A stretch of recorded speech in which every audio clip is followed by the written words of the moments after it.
जो फिर से उड़ जाए वो जिंदा है।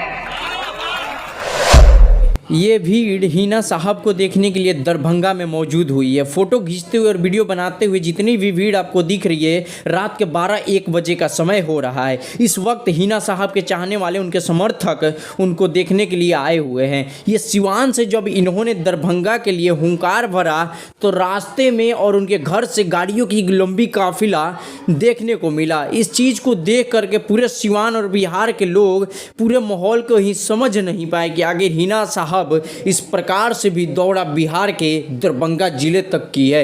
ये पूरे बिहार में चर्चा का विषय बन गया जब हिना साहब 1 बजे रात को दरभंगा पहुंच करके माइक संभालने का काम करती है। तो जब शायर बोलती है एक, तालियों की गड़गड़ाहट से हिना साहब जिंदाबाद और साहब जिंदाबाद के नारे लगने लगे। सुनिए हिना साहब ने क्या कहा अपने भाषण में माइक संभालते ही, सुने। दरभंगा की सरजमीन से सबसे पहले उस मौजूद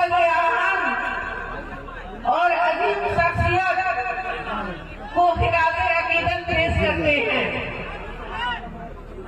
जिन्हें आप साहब कहते हैं।